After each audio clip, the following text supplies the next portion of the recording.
표시를 하세요. 오늘 보실 하나님 말씀은 요한계시록 12장 7절부터 17절 말씀입니다. 요한계시록 12장 7절부터 17절 말씀 보도록 하겠습니다. 하늘에 전쟁이 있으니 미가엘과 그의 사자들이 용과 더불어 싸울세. 용과 그의 사자들도 싸우나 이기지 못하여 다시 하늘에서 그들이 있을 곳을 얻지 못한지라. 큰 용이 내쫓기니 옛뱀 곧 마귀라고도 하고 사탄이라고도 하며 온 천하를 꿰는 자라. 그가 땅으로 내쫓기니 그의 사자들도 그와 함께 내쫓기니라. 내가 또 들으니 하늘에 큰 음성이 있어 이르되 이제 우리 하나님의 구원과 능력과 나라와 또 그의 그리스도의 권세가 나타났으니 우리 형제들을 참소하던 자 곧 우리 하나님 앞에서 밤낮 참소하던 자가 쫓겨났고 또 우리 형제들이 어린 양의 피와 자기들이 증언하는 말씀으로써 그를 이겼으니 그들은 죽기까지 자기들의 생명을 아끼지 아니하였도다. 그러므로 하늘과 그 가운데 거하는 자들은 즐거워하라. 그러나 땅과 바다는 화 있을진저 이는 마귀가 자기의 때가 얼마 남지 않은 줄을 알므로 크게 분내어 너희에게 내려갔음이라 하더라. 용이 자기가 땅으로 내쫓긴 것을 보고 남자를 낳은 여자를 박해하는지라. 그 여자가 큰 독수리의 두 날개를 받아 광야 자기 곳으로 날아가 거기서 그 뱀의 낯을 피하여 한 때와 두 때와 반 때를 양육받으매 여자의 뒤에서 뱀이 그 입으로 물을 강같이 토하여 여자를 물에 떠내려가게 하려 하되 땅이 여자를 도와 그 입을 벌려 용의 입에서 토한 강물을 삼키니 용이 여자에게 분노하여 돌아가서 그 여자의 남은 자손 곧 하나님의 계명을 지키며 예수의 증거를 가진 자들과 더불어 싸우려고 바다 모래 위에 서 있더라. 아멘. 오늘은 박해받는 복음의 공동체를 위하여 기도하라라는 제목으로 하나님 말씀을 보겠습니다. 하늘에서 전쟁이 벌어집니다. 미가엘과 그의 천사들이 그 용과 싸움을 벌입니다. 용과 그의 부하들이 반격했으나 미가엘의 적수가 되지 못합니다. 그들은 흔적도 없이 하늘에서 완전히 축출됩니다. 그 큰 용 옛뱀 마귀 사탄이라고도 불리는 자 온 땅을 미혹시켜 온 자가 내쫓기면서 그의 부하들도 모두 그 용과 함께 아래 땅으로 쫓겨납니다. 그때 나는 하늘에서 들려오는 큰 음성을 들었습니다. 이제 구원과 권능이 우리의 하나님의 나라 그분의 메시아의 권위가 굳게 서는 것을 보게 되죠. 우리 형제 자매를 고발하던 자 하나님 앞에서 그들을 밤낮으로 고발하던 자가 쫓겨났습니다. 우리의 형제 자매는 어린 양의 피와 그들의 담대한 증언을 힘입어 그를 이겼죠. 그들은 자기 자신을 사랑한 것이 아니라 그리스도를 위해 기꺼이 죽고자 했습니다. 그러므로 기뻐하여라 오 하늘아 거기에 사는 모든 이들아 그러나 땅과 바다는 화 있으리라. 마귀가 단단히 작심하고서 너희에게로 내려갔으니 그가 크게 추락해 떨어졌다. 그가 화가 나서 미친 듯이 날뛰고 있다. 이제 시간이 많지 않다는 것을 그도 알기 때문이다. 그 영은 자기가 땅으로 내쫓긴 것을 알고 남자를 낳은 여자를 쫓아갔다. 그 여자는 커다란 독수리 날개를 받아서 사막 한 장소로 날아가 거기서 한 때와 두 때 반 때 동안 그 뱀을 피해 안전하게 보호받으며 평안히 지냈다. 뱀은 그녀를 물에 잠기게 하여 익사시키려고 강물 같은 물을 토해냈지만 땅이 그녀를 도와 용이 입에서 토해낸 물을 삼켜버렸다. 분을 이기지 못한 용은 그 여자에게 경노해 그녀의 남은 자녀들 곧 하나님의 계명을 지키며 예수의 증언을 굳게 지키는 자녀들과 전쟁하려고 나갔다라는 것이 오늘 본문의 내용 관찰이죠. 요한계시록 12장부터는요 2부가 시작됩니다. 1장서부터 11장은 교회와 세상 사이의 외적 싸움을 보여주고 있고요. 12장서부터 22장까지는 깊은 그보다 더 깊은 내적인 배경을 보여주고 있는 것이 2부 즉 12장서부터 22장의 내용입니다. 12장에서는 해를 입은 여자와 용 사이에 싸움이 있을 것을 말씀하고 있죠. 이 여자는 교회를 상징한다라고 말씀드렸죠. 교회와 용, 곧 사탄 사이에 끊임없는 싸움이 있을 것이다. 그래서 여러분 지상에 있는 교회는 무슨 교회라고 말씀드렸어요?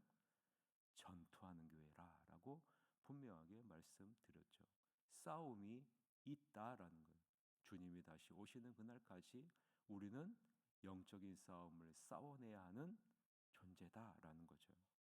그 싸움의 성격과 배경이 무엇인지를 바라보며 오늘 본문을 보면은 조금 더 이해를 더 쉽게 할 수 있을 겁니다. 7절을 보면 미가엘과 그의 사자들이 용과 그의 사자들과 싸우는 장면이 등장합니다. 미가엘은 하나님의 천사의 우두머리죠. 미가엘과 천사들이 마귀와 그의 추종자들과 더불어 싸웁니다. 용은 사탄 즉 마귀를 가리키고 사자는 마귀의 졸개들 즉 귀신들을 말하죠. 이 싸움에서 용과 그의 사자들은 패배해 땅으로 내쫓깁니다. 이 큰 용은 옛뱀 즉 마귀 혹은 사탄이고 천하를 꿰는 자입니다. 이때 하늘에서 나는 천사들의 큰 음성을 요한이 듣죠. 그 내용이 10절부터 12절입니다. 같이 한번 읽읍시다.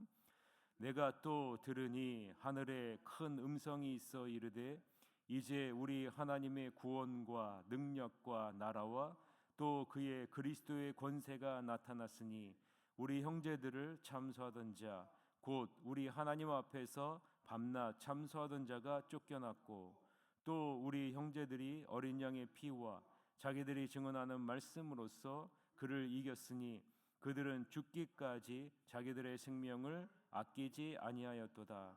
그러므로 하늘과 그 가운데에 거하는 자들은 즐거워하라. 그러나 땅과 바다는 화 있을진저 이는 마귀가 자기의 때가 얼마 남지 않은 줄을 알므로 크게 분내어 너희에게 내려갔음이라 하더라라고 분명하게 말하죠. 마귀는 끊임없이 밤낮을 가리지 않고 성도들을 참소했다라고 기록하고 있습니다. 여러분 이것이 마귀의 일이고요. 이것이 마귀의 직업입니다. 참소했다라는 말은 대적했다라는 말이죠. 원수라는 말입니다. 성도들을 헐뜯어 죄가 있는 것처럼 꾸며 하나님께 구하여 바치는 일을 하는 자가 즉 마귀의 일입니다. 하나님에 대한 잘못된 정보를 전달해 성도들로 하여금 하나님을 대적하도록 만드는 존재가 바로 사탄의 역할, 사탄의 일이다라는 겁니다. 이 사탄 마귀를 이길 수 있는 방법은 어떤 방법이에요? 우리가 마귀를 이길 수 있는 방법은요, 오직 하나님의 말씀밖에 없습니다. 다른 어떤 것으로도 우리는 이길 수 없습니다. 오직 하나님의 말씀, 성령의 검으로만 우리는 이 마귀, 사탄을 이길 수 있다라는 겁니다. 여러분 예수님이 유혹을 받을 때, 광야에서 유혹을 받을 때 무엇으로 사탄을 물리치셨어요? 말씀으로 물리치셨죠. 이런 마귀가 예수 그리스도 위에 쫓겨납니다. 어린 양의 피와 자기를 증거하는 말씀으로 인해 마귀를 이기셨습니다. 성도들은 그리스도의 피와 하나님의 말씀으로만 마귀를 이길 수 있다라고 오늘 본문에서 분명하게 기록하고 있죠. 여러분 줄을 쳐놓으세요. 줄을 쳐놓으세요. 우리는 그리스도의 피와 말씀으로만 마귀를 이길 수 있는 겁니다. 예수 그리스도의 그 보혈의 피를 입지 않고 우리가 말씀 위에 서 있지 않으면 우리는 절대로 마귀를 이길 수 없습니다. 우리의 힘으로는 마귀를 이길 수 없기 때문이죠.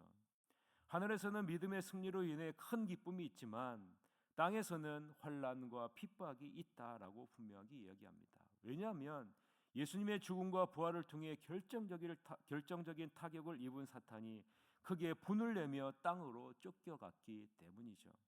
머리에 치명적인 상처를 입은 뱀이 그 몸뚱이와 꼬리를 통해 더욱 격렬하게 발악하는 겁니다. 왜요? 생명이 얼마 남지 않음을 알고 있기 때문이죠. 곧 영원한 심판을 받을 것을 알고 있기 때문이죠. 사탄이 그리스도와의 싸움에서 실패하자 이제는 그의 교회를 핍박합니다. 그러나 하나님은 큰 독수리의 두 날개로 교회를 보호하십니다. 큰 독수리의 두 날개는 하나님께서 자기 백성 즉 교회를 보호하는 것을 상징하죠. 그 내용이 13절서부터 17절에 나오는데 같이 한번 읽읍시다. 시작. 용이 자기가 땅으로 내쫓긴 것을 보고 남자를 낳은 여자를 박해하는지라. 그 여자가 큰 독수리의 두 날개를 받아 광야 자기 곳으로 날아가 거기서 그 뱀의 낯을 피하여 한 떼와 두 떼와 반 떼를 양육받음에 여자의 뒤에서 뱀이 그 입으로 물을 강같이 토하여 여자를 물에 떠내려가게 하려 하되 땅이 여자를 도와 그 입을 벌려 용의 입에서 토한 강물을 삼키니 용이 여자에게 분노하여 돌아가서 그 여자의 남은 자손 곧 하나님의 계명을 지키며 예수의 증거를 가진 자들과 더불어 싸우려고 바다 모래 위에 서 있더라라는 거죠. 광야는 안식이 없는 이 세상을 의미합니다. 한때와 두때와 반때, 즉 3년 반은 환란의 기간을 의미하죠. 이 말은 교회가 이 세상에 있는 동안은 환란과 핍박이 있을 수밖에 없다라는 거죠.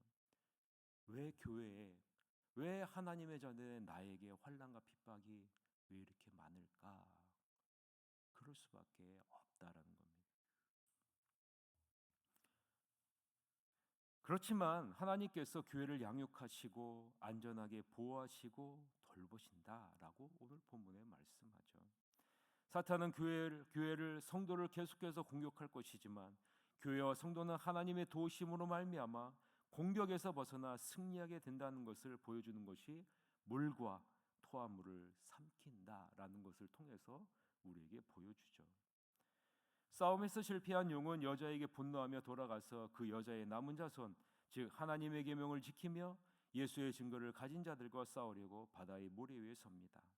여자는 교회 전체를 상징하고 그 여자의 남은 자손은 교회와 성도된 우리들을 상징하죠. 우리는 어떤 자들이라고 말씀하고 있어요?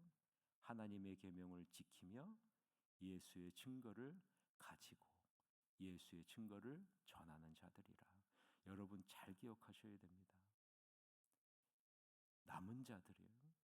교회와 그 교회 안에 남아 있는 성도들은 어떤 자들이라고요? 하나님의 계명을 지키는 자들, 예수의 증거를 가지고 있는 자들, 예수의 증거를 전하는 자들이에요. 잘 기억하셔야 됩니다. 이것이 하나님의 보호하심을, 하나님이 영광을 받으시는 남은 아름답고 복된 하나님의 자녀의 모습이라는 겁니다. 사탄이 교회와 성도를 미워하는 이유는 바로 그리스도를 통해 영적인 생명을 얻은 존재이고 생명의 복음을 품은 공동체이기 때문 아니겠습니까? 여러분 이 사실 잊지 마십시오. 영적인 생명을 얻은 자이기에 교회와 성도는 생명력이 없는 사탄에게 끊임없이 핍박을 받게 됩니다. 왜요? 생명을 전하지 못하게 하기 위해. 중요한 것은 하나님은 박해받는 교회와 성도를 절대로 외면하지 않으신다라는 겁니다. 비록 이 세상에 있는 동안 교회와 성도는 핍박을 받게 되지만 예수님이 승리하셨듯이 성도도 우리도 반드시 승리하는 자리로 가게 될 것을 요한계시록을 통해서 우리에게 보여주고 있는 겁니다. 그러니 힘내라는 겁니다. 힘내라는 겁니다. 하나님이 반드시 도와주시겠다고 말씀하고 있고 반드시 승리하는 자리로 너희를 인도할 것이라라고 말씀하고 있습니다. 그래서요 심지어는요 죽음도 우리에게는 승리입니다. 여러분 죽음도요 우리에게는 승리입니다. 여러분 앞에는 이러한 승리가 준비되어져 있다는 사실을 믿으시고 어떤 상황 속에서도 낙심하지 마시고 좌절하지 마시고 이 말씀 굳건하게 붙잡고 승리된 자와 같이 주어진 자리에서 복음을 따라 인내하며 승리자로서의 삶을 살아내는 여러분이 되시기를 주님의 이름으로 간절히 축원합니다. 기도하시겠습니다. 하나님 아버지, 예수 그리스도의 보혈의 피와 성령 하나님의 함께 하심으로 말미암아 거룩한 승리하는 하나님의 자녀로 우리를 삼아 주시니 감사합니다. 아버지 하나님, 이 하나님의 말씀을 아버지 하나님 경건하게 지키는 자로 서게 하시고 예수 그리스도의 증거를 갖고 예수 그리스도를 증거하는 승리자로서의 삶을 살아내 천국에서 찬란하게 비치는 해같이 빛나는 하나님의 자녀들이 다 될 수 있도록 인도하여 주시옵소서. 어떤 상황 속에서도 아버지는 낙심하지 않게 하시고 우리를 도우시고 보호하시고 인도하시고 승리하는 자로 인도하실 주님을 바라보며 아버지 하나님 주어진 환경 속에서 담대하게 싸움을 싸워 이겨내는 하나님의 복된 새하늘교회 성도들이 될 수 있도록 축복하여 주옵소서. 이 모든 말씀 예수 그리스도의 이름으로 기도하옵나이다. 아멘.